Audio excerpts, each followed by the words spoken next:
પ્રભુના નામની સ્તુતિ થાવ. આપ સર્વને આજ સવારની પ્રેમી સલામ.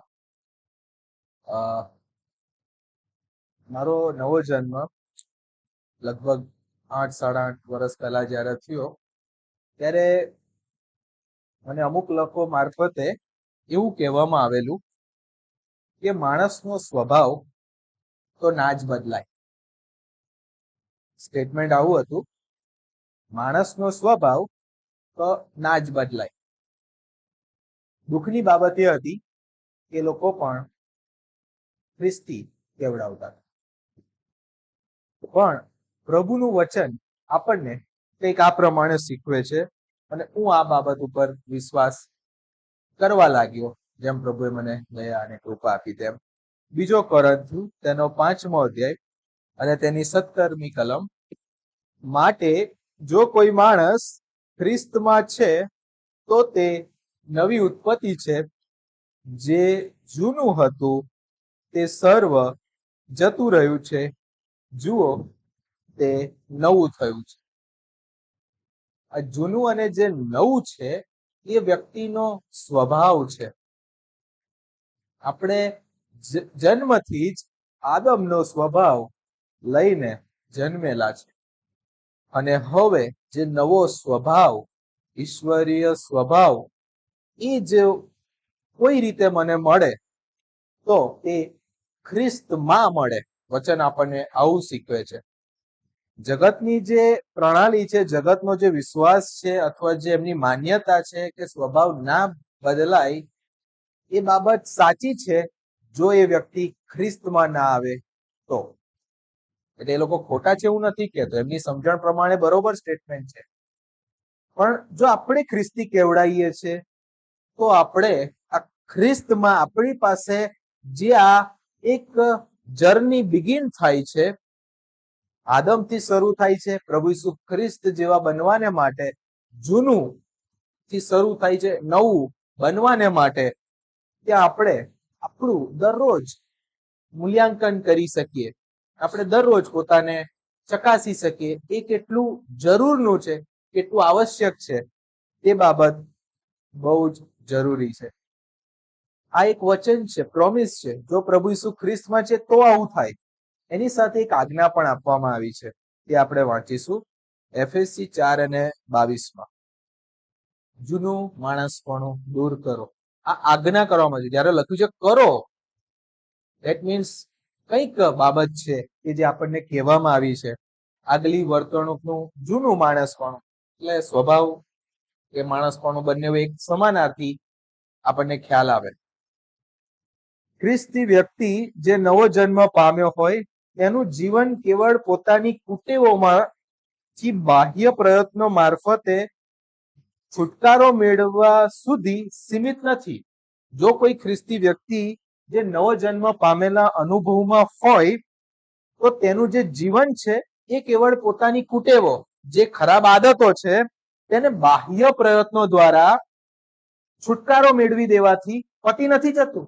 એટલું જ નથી, એનાથી કંઈક વિશેષ છે. પરંતુ પ્રભુ ઈસુના ઈશ્વરીય સ્વભાવના ભાગીદાર બનવા દ્વારા સંપૂર્ણ રૂપાંતરણ છે. એક નાના નાના ચેન્જીસ થવાથી આપણે ખ્રિસ્તી નથી બની જતા અથવા ખ્રિસ્તમાં વૃદ્ધિ નથી પામતા, પણ સંપૂર્ણ રૂપાંતરણ કેવળ એક માધ્યમ દ્વારા બને છે, પ્રભુ ઈસુ ખ્રિસ્તના સ્વભાવના ભાગીદાર થવા માટે. થવું પડે.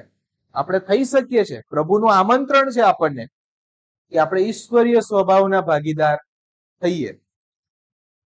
આ પ્રક્રિયાને આપણી પૃથ્વી પરની ભાષામાં અથવા આપણી સમજણમાં પવિત્રીકરણ કહેવાય.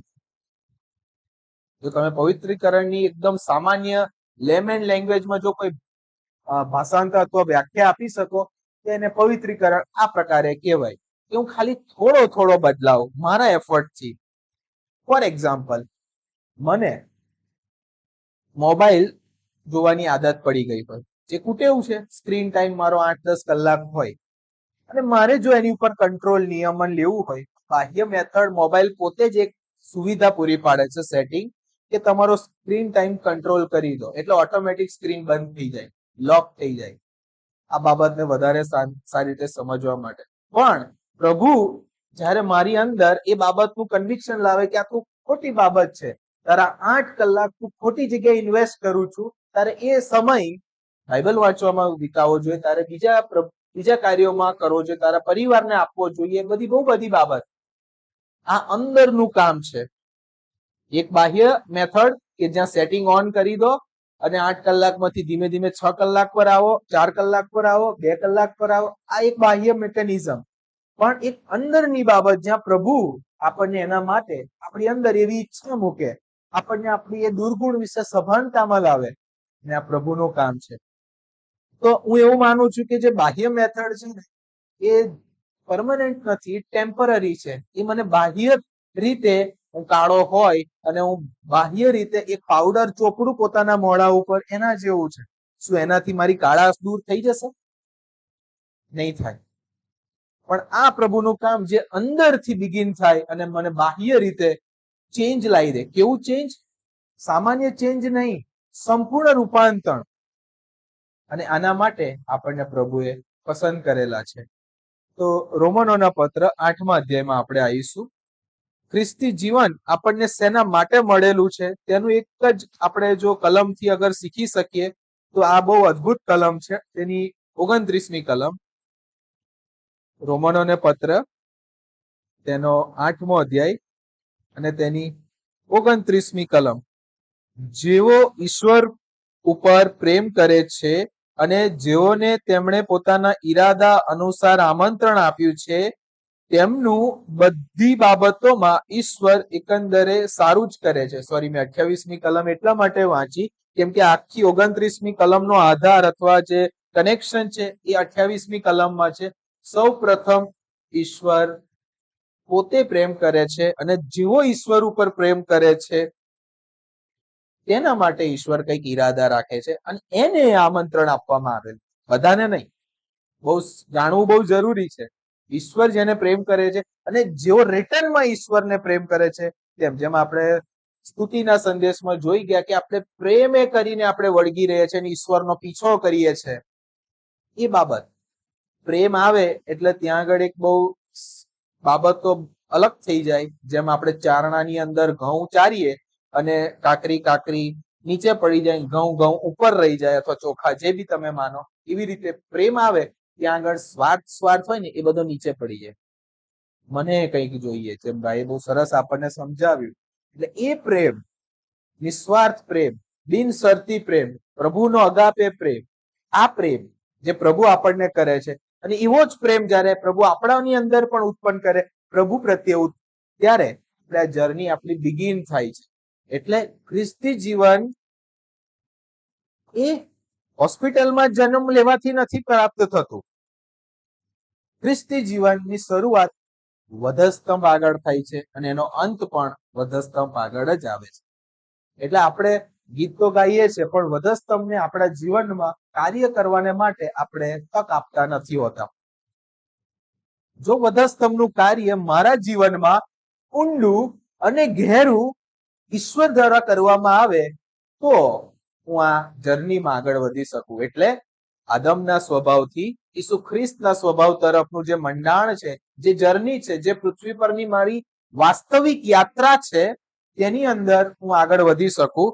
29મી કલમ આ પ્રમાણે કહે છે, જેમને ઈશ્વરે અગાઉથી પસંદ કર્યા તેઓને આબેહૂબ તેમના પુત્ર જેવા જ બને તે માટે તેમને અલગ કર્યા. આ અલગ થવું એ પ્રભુના દ્વારા કરવામાં આવેલું એક પવિત્રીકરણનું કામ છે. બહુ પહેલા ભાઈ દ્વારા આપણે શીખી ગયેલા કે આપણે જે પવિત્ર થઈ શકીએ એનો મતલબ છે સેટ અપાર્ટ, અલગ થાવ. હવે કઈ બાબતોથી અલગ થવાનું? બાહ્ય રીતે અલગ થવું બહુ આસાન છે. મને એક ગ્રુપમાં નથી ફાવતું, આ મંડળી છોડીને બીજા ગ્રુપમાં જવું, ત્યાં નથી ફાવતું ત્યાં જવું, આ એક અલગ પ્રકારનું અલગીકરણ. બીજું અલગીકરણ, હું 10 વર્ષ પહેલા એક વસ્તુ માટે આવું વિચારતો હતો અને પ્રભુએ આજે મને અલગ કરીને કંઈક અલગ વિચારતો કરેલો છે. આ આપણા મનની અંદરનું જે રૂપાંતરણ છે કે હું એક રોંગ વસ્તુ પર વિશ્વાસ મૂકતો હતો મારી સમજણ પ્રમાણે, જે આજે મને ખબર પડે છે કે ટોટલી ગેરસમજ હતી. આ પણ એક પ્રકારનું અલગીકરણ છે. તો પ્રભુએ આપણને પહેલેથી જ પોતાના કાર્યને માટે અલગ કર્યા છે, અને એ અલગ અલગ થતા આપણે પવિત્રીકરણનું કાર્ય આપણે પ્રભુની મારફતે પ્રાપ્ત કરીએ છીએ, અને એ દ્વારા આપણે ઈશ્વરીય સ્વભાવના ભાગીદાર બનીએ છીએ. અને આ આપણું તેડું છે, આ આપણું આમંત્રણ છે. અને આજે આપણે આપણી જાતને તપાસવાની જરૂર છે. આપણે આ જર્નીમાં કેવી રીતે જોડાયેલા છીએ? શું આ જર્ની આપણે સ્વીકારેલી છે? શું આ જર્ની આપણે ખુશીથી જોડાઈએ છે? બરાબર છે.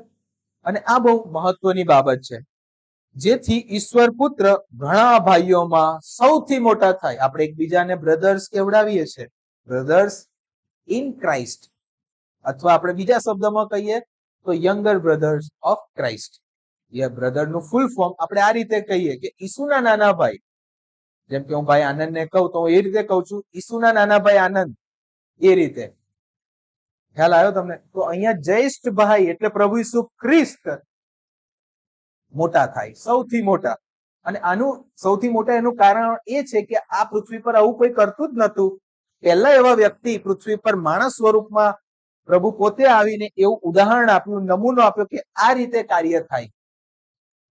અને એટલા માટે એ સૌથી પ્રથમ છે, પ્રથમ જનિત છે. અને આપણે તેમને અનુસરનારા જો આપણે શિષ્ય હોઈએ તો આ કામમાં આપણે કરવું પડે. એટલે પવિત્રીકરણનો જે બીજો ભાગ છે એ એટલો જ ઇમ્પોર્ટન્ટ છે, જે છે શિષ્યતા. શું હું શિષ્ય બનવાને માટે આ દિશામાં આવેલો છું?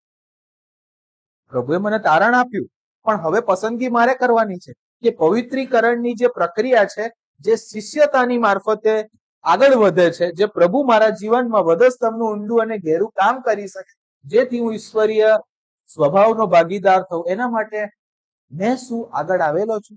મેં શું મારું જીવન પ્રભુને સમર્પિત કરેલું છે? જો એવું ના હોય તો આજે આપણે પણ ગેરસમજમાં અથવા ખોટા ખ્રિસ્તી જીવન પ્રત્યેના વિચારોમાં જીવન જીવી રહ્યા છે. અને આમાંથી બહાર આવવું જેટલું બને એટલું જલ્દી તે બહુ જરૂરનું છે. પ્રભુ આપણને એમાં મદદ કરી શકે છે. આ જ બાબત પિત્તરના જીવનને માટે પ્રભુએ તેમને મદદ કરી. યોહાનની લખેલી સુવાર્તા તેના 13મા અધ્યાયમાં આપણે આવીશું. અને આ પાસ્ખા પર્વનો જે દિવસ નજીક આવતો હતો ત્યારે પ્રભુ એક ક્રિયા ત્યાં આગળ કરી, અને તેને બહુ જ સરસ રીતે લોકો જાણે છે, આ જગતના લોકો પણ, અને શિષ્યોના પગ ધોવા વિશે. અને 9મી કલમમાં સિમોન પિત્તરે જવાબ આપ્યો, તો પ્રભુ ફક્ત મારા જ પગ નહીં, મારા હાથ અને માથું પણ ધુઓ. 7મી કલમમાં જ્યારે ઈસુએ આ પ્રમાણે કીધું કે હું જે કરું છું તે તું હમણાં સમજતો નથી, પણ હવે પછી તને સમજાશે. પિત્તરે કહ્યું, હું કદી મારા પગ તમને ધોવા દઈશ નહીં. અને અહીંયા આગળ પિત્તર પ્રભુને ના પાડે છે કે પ્રભુ તું પગ ના ધો, કેમ કે તમે તો મારા ગુરુ છો, હું તમારો શિષ્ય છું. અને કદાચ આ રીતે આપણે પ્રભુને ના પાડતા હોય કે પ્રભુ તમે મને ના ધોશો. અથવા આપણે બીજા શબ્દોમાં આને વિચારી શકીએ કે આપણે એવું માનતા હોઈએ કે મારા પગ તો ગંદા જ નથી, પહેલાથી જ ચોખ્ખો છું, તો પ્રભુ ધોવા ના દઈએ. પણ ઈસુ તેમને જવાબ આપે છે, જો હું તારા પગ ન ધોઉં તો મારે ને તારે કઈ સંબંધ નથી. પ્રભુ સિમોન પિત્તરના ગુરુ હતા. સિમોન પિત્તર પ્રભુ ઈસુના ચેલા હતા, શિષ્ય હતા. આ એક સંબંધની વાત છે. જે હમણાં મેં કીધું પવિત્રીકરણની બીજી બાબત છે શિષ્ય. એક સિક્કાના જે બે પહેલું હોય, બે ભાગ હોય, એ આ પ્રમાણે આપણે જોતા શીખીએ કે પ્રભુ ઈસુનો મારી સાથેનો સંબંધ કઈ રીતે છે. તો એક આ પણ સંબંધ છે જ્યાં હું શિષ્ય હોઉં અને પ્રભુ મારા ગુરુ હોય. તો પ્રભુ કહે છે કે સંબંધ છે જ નહીં જો હું તારા પગ ના ધોઉં તો. અને એટલા માટે સિમોનને જ્યારે આ ખબર પડી પિત્તરને, ત્યારે કીધું કે ખાલી પગ જ નહીં, મારું માથું બી ધો ને હાથ પણ ધો. ત્યાં પ્રભુ ફરીથી ના પાડે છે કે જેણે સ્નાન કર્યું છે તેના પગ સિવાય બીજું કંઈ ધોવાની જરૂર નથી, કારણ તે શુદ્ધ છે. તમે શુદ્ધ છો, પરંતુ બધા નહીં. આપણે પૃથ્વી પર જ્યારે નવો જન્મ પામીએ છીએ, એ જે બાપ્તિસ્માનું જે પાણીની સાક્ષી પણ આપીએ છીએ, ડૂબકીનું, ત્યારે આપણે સ્નાન કરીએ છીએ. પ્રભુ બધા જ મારા ભૂતકાળના થયેલા પાપ સઘળી બાબતોને બ્લોટેડ અવે એટલે ભૂંસી નાખે છે, બધી જ બાબતો ભૂંસી નાખે છે. એટલે માથું અને હાથ એટલે મેજોરિટી સઘળી બાબતો ભૂંસી નાખવામાં આવે છે. પ્રભુની કૃપાથી, પ્રભુના ઈસુના વેવડાવેલા રક્તથી પણ બધા શુદ્ધ નથી. પણ આ પૃથ્વી પર ચાલતા ચાલતા આપણે પગ ઉપર ચાલીએ છીએ અને પગ ઉપર ચાલવું એ પૃથ્વી પરનું જીવન દર્શાવે છે.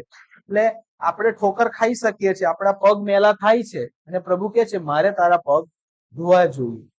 તો આપણી અંદરનો જે આ આદમનો જે જૂનો સ્વભાવ છે, મારી અંદર મારા જે ગેરસમજ એ બધી પ્રભુ આ રીતે આપણને વચન દ્વારા, કારણ કે વચન આપણે સાંભળીએ છીએ જળ સ્નાન જેવું છે, જે મને શુદ્ધ કરે છે.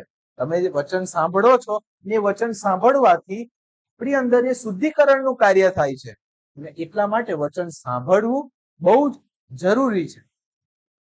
તો આ પ્રમાણે પ્રભુએ પગ ધોવા વિશે પિત્તર સાથે જે વાત કરી ત્યાં આપણે એ બાબત જોઈ શકીએ છીએ. માર્થીની લખેલી સુવાર્તા તેના 10મા અધ્યાયમાં આપણે ગયા રવિવારે એક બાબત જોઈ ગયા. તેની અંદર એક જે શબ્દ છે તેની ઉપર મેં જયારે બીજું એક ટ્રાન્સલેશન નો તપાસ કરી ત્યારે મને એક બહુ સરસ વસ્તુ શીખવાની મળી અને તે હું શેર કરવા માંગુ છું. માર્થી 10 તેની 8મી કલમ આપણે જોઈ હતી ગયા રવિવારે. તેમાં આ પ્રમાણે લખેલું છે, માંદાઓને સાજા કરો, મરેલાઓને સજીવન કરો, રક્તપિત્તીઓને શુદ્ધ કરો અને અશુદ્ધ આત્માઓને હાંકી કાઢો. તમે ને એ દાન મફત મળેલા છે, તેથી મફત આપો. આ કલમ આપણે જોઈ ગયા. આની અંદર જે વચ્ચેનો ભાગ છે, અશુદ્ધ આત્માઓને કાઢી નાખો. ઇઝી ઇંગ્લિશ જે ટ્રાન્સલેશન છે તેનું મેં જયારે ગુજરાતીમાં ટ્રાન્સલેશન કર્યું ત્યારે તેની અંદર આ અશુદ્ધ આત્મા કાઢવા વિશે બહુ સરસ લખવેલું છે, વ્યક્તિમાં રહેલી ખરાબ ભાવનાઓને કહો તેમાંથી બહાર આવો. ખરાબ ભાવનાઓ વ્યક્તિની અંદર, અશુદ્ધ આત્માનો બહુ સરળ અનુવાદ અહીંયા આગળ લખવામાં આવેલો છે કે વ્યક્તિની અંદર એવી ખરાબ ઈચ્છાઓ, ભાવનાઓ, અપેક્ષાઓ રહેલી છે, તે અશુદ્ધ આત્માનું કામ કરે છે. જો એ સાચી હોય, સારી ભાવના હોય, તે તો શુદ્ધ આત્મા થાય. એનું કામ તો પવિત્ર આત્મા દેવ આપણા અંદર કરે અને આપણી અંદર એ પવિત્રીકરણ થાય. પણ આ તો અશુદ્ધ આત્માની વાત છે કે જેની અંદર લખવામાં આવ્યું છે ખરાબ ભાવનાઓને તેમાંથી કહો બહાર આવે. શિષ્યોને આ અધિકાર આપવામાં આવેલો છે, જવાબદારી સોંપવામાં આવેલી છે કે આપણે એ ભાવનાઓને બહાર કાઢી શકીએ છીએ. કેટલું મોટું પ્રભુ તરફથી મળેલું આપણને આ દાન છે. આપણે તેની ગંભીરતાથી એને સ્વીકારવું જોઈએ, તેના ઉપર વિચાર કરવો જોઈએ. માર્થીની લખેલી સુવાર્તા 12મા અધ્યાયમાં આપણે આવીશું. તેની 43મી કલમ કોઈને મળે તો વાંચે.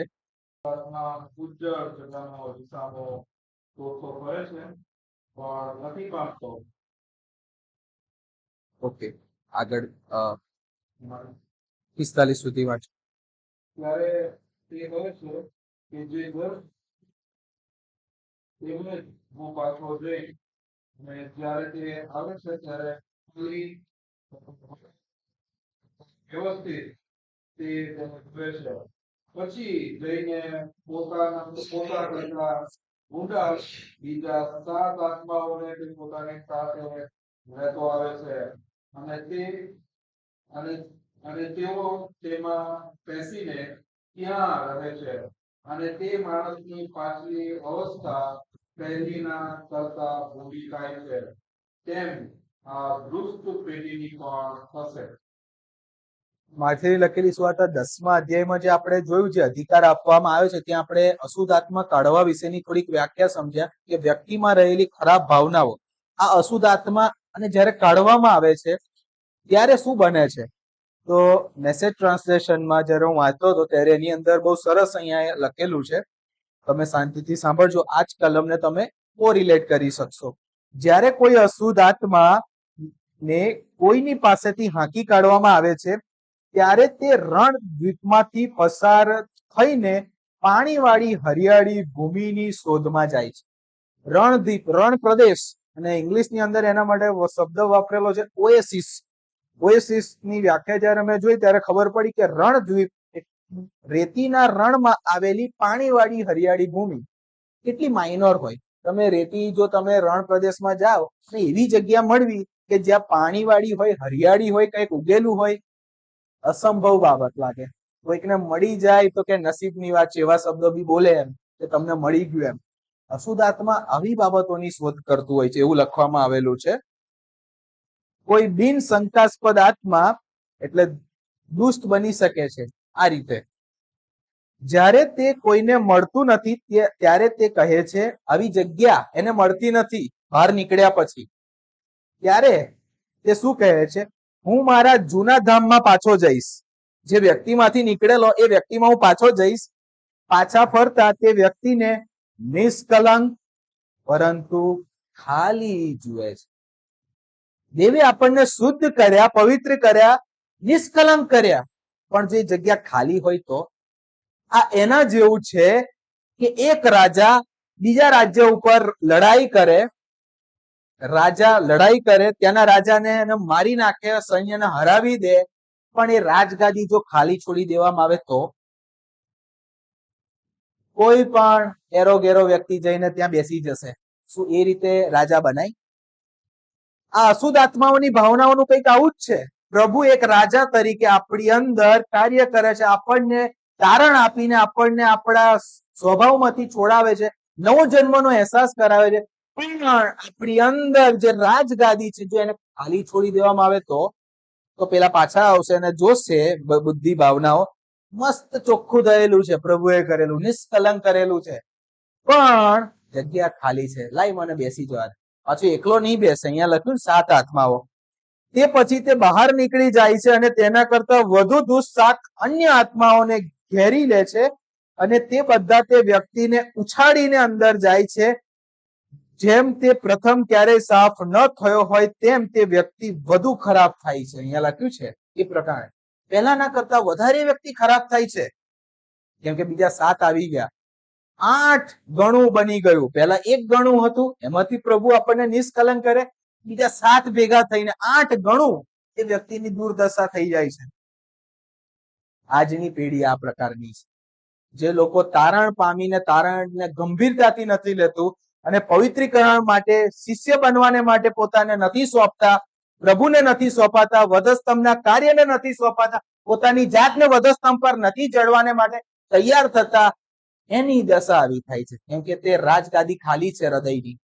નિષ્કલંક તો થઈ ગઈ, જે નીકળેલા છે બીજા બારનેથી લઈને પકડીને આવશે, તમને આખું ઊંધી કરી નાખીને અંદર ઘૂસી જશે. આવું જ આ પેઢીની સાથે થાય છે. અને આ પેઢી વિચારે છે શું ખબર?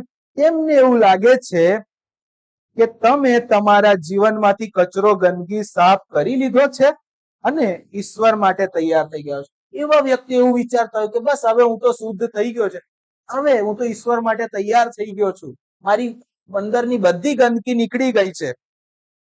પરંતુ તમે મારા રાજ્યના સંદેશ માટે આતિથ્યશીલ નથી, હોસ્પિટેબલ. શું દેવના વચનને માટે હું પ્રભુની પરોણાગત કરતો એ વચનને સ્વીકારવાને માટે શું હું તૈયાર છું? દેવના રાજ્યના જે વચન છે, સંદેશ છે, જે તમારી ને મારી પાસે પ્રભુના સેવકોના મારફતે વચન વાંચવા દ્વારા આપણી પાસે આવે છે, શું આપણે તેમની પરોણાગાત કરીએ છીએ? અહીંયા લખ્યું છે આતિથ્યશીલ નથી. આ વ્યક્તિની પોતાની પસંદગી હોય છે. શું હું ગેસ્ટને અંદર આવવા દઉં કે બહારથી જ રવાના કરું? અને તેથી હવે બધા દુષ્ટ આત્મા પાછા આવે છે. અને આ એક ગંભીર ચેતવણી આપણી પાસે લખવામાં આવેલી છે કે જો હું તારણ પામેલો હોય તો મારે આગળની જર્ની નક્કી કરવાની જરૂર છે કે 8 દુષ્ટાત્મા કે વધારે પડતા આવીને મારી આગલી જે દશા છે પાછલી કરતા ભૂલી થાય, એ બાબતને માટે હું એમને સોંપાઉં.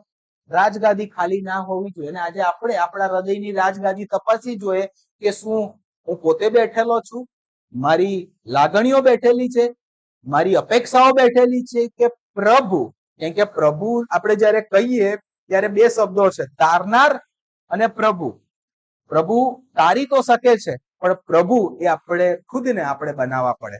આપણે જો એમને પ્રભુ પદ ના આપીએ આપણા જીવનમાં તો આ બધી તકલીફ થઈ શકે. અને એટલા માટે પ્રભુને પ્રભુ પદ આપવું બહુ જરૂરી છે આપણા જીવનની અંદર. કેવી રીતે પ્રભુ આ કામ કરે છે એના માટે આપણે થોડી કલમોથી જોવાનો પ્રયત્ન કરીશું. ફિલિપી તેના 3જા અધ્યાયમાં આવીશું. તેની 21મી કલમ 19 થી 21 હું વાંચું છું જેથી આપણને ખ્યાલ આવે. તેઓ તેમના અંતિમ વિનાશ પ્રતિ ધસી રહ્યા છે, કારણ પોતાની શારીરિક ઈચ્છાઓની પરિપૂર્તિ એ જ તેમનો દેવ છે. જે લોકો દેવનું તારણ નથી પામેલા સાંસારિક વ્યક્તિ આ જ પ્રમાણે જીવન જીવતા હોય કેવું કરે છે, તેઓ અંતિમ વિનાશ તરફ ધસી રહ્યા છે, કારણ પોતાની શારીરિક ઈચ્છાઓની પરિપૂર્તિ એ જ તેમનો દેવ છે. મારી ઈચ્છાઓ પરિપૂર્ણ થાય, જે શારીરિક છે અંદરની, એ જ એમનો દેવ છે. જેને માટે તેમને શરમ આવવી જોઈએ તે બાબતોમાં તેઓ અભિમાન કરે છે. શું આપણે આ પ્રકારની બાબતોમાંથી પ્રભુએ આપણને છોડાવેલા છે? તપાસ કરવી જોઈએ. અને આ દુનિયાના વાનામાં જ તેમનું ચિત્ત ચોંટેલું છે. આપણે સ્વર્ગના નાગરિક છીએ અને આપણા ઉદ્ધારક પ્રભુ ઈસુ ખ્રિસ્ત સ્વર્ગમાંથી પાછા આવે તેની આપણે આતુરતાથી રાહ જોઈએ છે. બેમાં ફરક છે. જે લોકો પૃથ્વી પરની નાગરિકત્વ ધરાવે છે તે લોકો આ પ્રમાણે જીવશે, પણ જે આકાશના રાજ્યની નાગરિકતા સ્વીકારશે એ કેવી રીતે જીવશે? તો આપણા ઉદ્ધારક પ્રભુ ઈસુ ખ્રિસ્ત સ્વર્ગમાંથી પાછા આવે તેમની આપણે આતુરતાથી રાહ જોઈએ છે. જે સામર્થ્ય દ્વારા તે સર્વ બાબતોને પોતાના અધિપત્ય નીચે લાવી શકે છે, તે જ સામર્થ્ય દ્વારા તે આપણા નાશવંત શરીરોને બદલી નાખશે અને તેમના મહિમાવંત શરીરના જેવા બનાવશે. Praise the lord. આ દેવ કરી શકે છે આપણા નાશવંત શરીરોને. ને આ બહુ લાંબી પ્રક્રિયા છે, પણ જ્યારે પ્રભુ આવશે ત્યારે આ બાબત બનશે કે આપણને મહિમાવંત શરીર પ્રાપ્ત થશે. આપણે આ દિશામાં જવાનું છે. શરૂઆત આપણી સાંસારિક તौर પર જ થાય છે, શરીરની ઈચ્છાઓથી. અને એટલા માટે વધસ્તંભનું આ જ છે, જો તમે શરીરની ઈચ્છાઓને જીવતી રહેવા દેશો, તેને પાડી પોસીને તેને પંપાળશો, તો પછી આ પ્રમાણે તેમનો દેવ થઈ જશે અને આપણું ધ્યાન આપણા દુનિયા પરના ચિત્ત પર જ ચોટેલું હશે. પણ જો વધસ્તંભના કાર્ય દ્વારા આપણે એ બાબતોને મારીશું, એ ઈચ્છાઓને, તો પછી ઈશ્વરીય ઈચ્છા આપણા જીવનમાં પરિપૂર્ણ થશે. અને તે બહુ મહાન છે. આપણે જોઈ ગયા કે આપણા નાશવંત શરીરોને મહિમિત શરીર આપવામાં આવશે.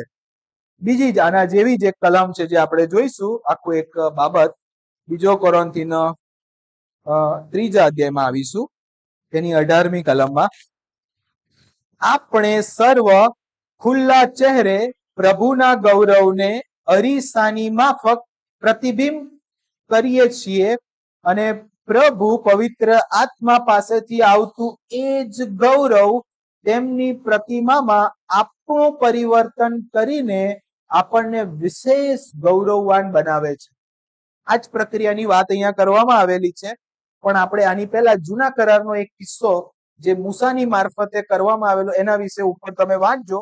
શિલાપાટીઓ જ્યારે દેવ આપે છે તેની વાત 7મી કલમથી છે, તમે એનું અધ્યયન કરી શકો છો. તો મોસેનો જે નિયમ છે, જે સેવા મરણકારક હોવા છતાં એ એવા ગૌરવ સહિત આપવામાં આવી હતી કે મોસેના મુખ પર પડેલા ગૌરવનું તેજ જે ઝાંખું થતું જતું હતું તેને પણ ઇઝરાયેલી લોકો એક દેવની સમ્મુખ જ્યારે ભાઈ મૂસા ઉભા રહેલા હતા, જેઓ નીચે જાય છે 40 દિવસ પછી, એટલે ઇઝરાયેલી લોકો જોઈ નથી શક્યા. પણ એ ગૌરવ તો રિફ્લેક્શન હતું, ધીમે ધીમે ઓછું થવાનું હતું. તો પછી પવિત્ર આત્માની સેવા કેટલી વિશેષ ગૌરવવાન હોય? Question mark. આપણે નવા કરારના યુગમાં, પવિત્ર આત્માના યુગમાં જીવી રહ્યા છે, ત્યારે આ સેવા કેટલી ગૌરવવાન હોય? એક મૂસાની મારફતે નિયમશાસ્ત્ર આપવામાં આવ્યું, ત્યાં જે ગૌરવવાન હતું, પ્રભુના મુખનો પ્રકાશ પડ્યો. આ એક બાબત અહીંયા લખવામાં આવી છે. જે સેવા માણસોને દોષિત ઠરાવનારી હતી તે ગૌરવવાન હતી, તો પછી જે સેવાથી માણસોને દોષમુક્ત જાહેર કરવામાં આવે છે તે કેટલી વધારે ગૌરવવાન હોય? પહેલા કોઈ નિયમ જ હતો નહીં, એટલે લોકો પાપ કરતા હતા, પણ એ પાપ સાબિત નહોતું થતું. પણ જ્યારે આજ્ઞા આપવામાં આવીને લોકો પાપ કરવા લાગ્યા ત્યારે શું આવ્યું? દોષિત ઠરાવવામાં આવ્યા. હાલ અહીંયા આગળ ફોર એક્ઝામ્પલ આ સમજાવવાને માટે આ જગ્યા ઉપર કઈ લખ્યું નથી અને હું અહીંયા થૂકું તો એ પાપ નથી.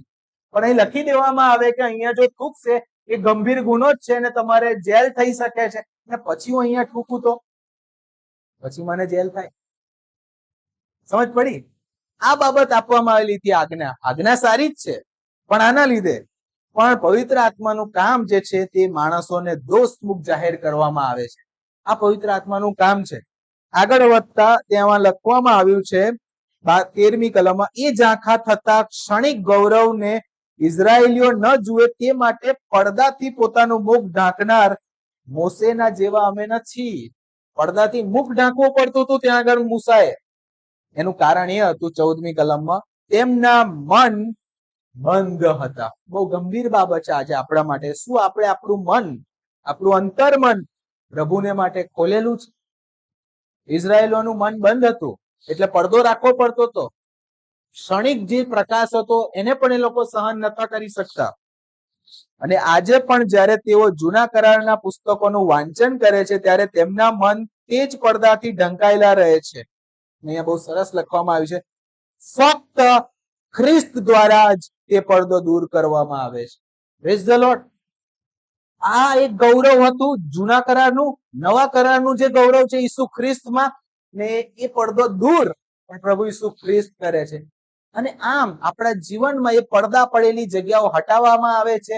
અને 18મી કલમ પ્રમાણે આપણે સર્વ ખુલ્લા ચહેરે બેફિકર, કેમ કે પ્રભુએ આપણને ન્યાયી ઠરાવેલા છે, એ વિશ્વાસ સહિત હૃદયની અંદર શાંતિ સહિત આપણે દેવની સમક્ષ ખુલ્લા ચહેરે પ્રભુના ગૌરવને અરીસાની માફક પ્રતિબિંબ કરીને જોઈએ છે. પ્રભુનું ગૌરવ, પ્રભુ ઈસુ ખ્રિસ્તને જ્યારે આપણે એન્કાઉન્ટર થાય છે, આપણે તેમને જોઈએ છે. ક્યાં જોઈશું? આપણા મનની અંદર. કયો અરીસો? આ વચન રૂપી અરીસો. જ્યારે વચનની અંદર હું પ્રભુને જોઉં છું, મારી જાતને જોઉં છું ખુલ્લા ચહેરે, તો મારામાં દોષ ઉત્પન્ન નથી થતો, કેમ કે પ્રભુએ મને નવા કરારમાં ખંડી લીધેલો છે. અને એટલા માટે પવિત્ર આત્માનું કામ મને દોષમુક્ત જાહેર કરે છે. અને એમ અને પ્રભુ પવિત્ર આત્મા પાસેથી આવતું એ જ ગૌરવ મને પરિવર્તનમાં લાવે છે અને મને ગૌરવવાન બનાવે છે. આ પ્રભુનું કામ છે જે આપણી અંદર બહુ બહુ જરૂરી છે. અને છેલ્લું જે પરિવર્તન છે, રૂપાંતરણ છે, એના વિશે જો આપણે જોઈએ તો 1 કોરિન્થથી તેનો 15મા અધ્યાયમાં અને તેની 52મી કલમમાં ત્યાં લખવામાં આવેલું છે. 1 કોરિન્થથી તેનો 15મો અધ્યાય અને તેની 52મી કલમ.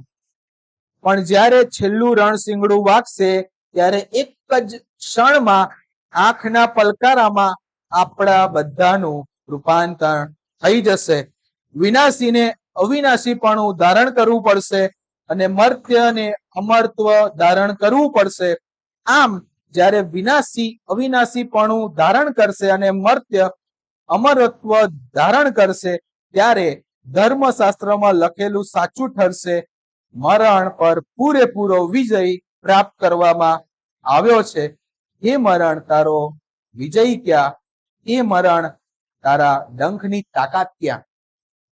પાપ એ મરણનો ડંખ છે અને તેની તાકાત નિયમ શાસ્ત્રને લીધે છે, જે આપણે જોયું મૂસાના નિયમ જે 10 આજ્ઞાઓ આપવામાં આવેલી હતી તે રીતે. માટે આપણા પ્રભુ ઈસુ ખ્રિસ્તની મારફતે આપણને વિજય અપાવનાર ઈશ્વરનો આભાર માનું છું. આથી મારા પ્રિય ભાઈઓ, સ્થિર અને દ્રઢ થાવ અને પ્રભુના કાર્યમાં સતત લાગુ રહો, કારણ તમને ખબર છે કે પ્રભુની સેવા માટે તમે જે કંઈ કરો છો તે નિરર્થક નથી.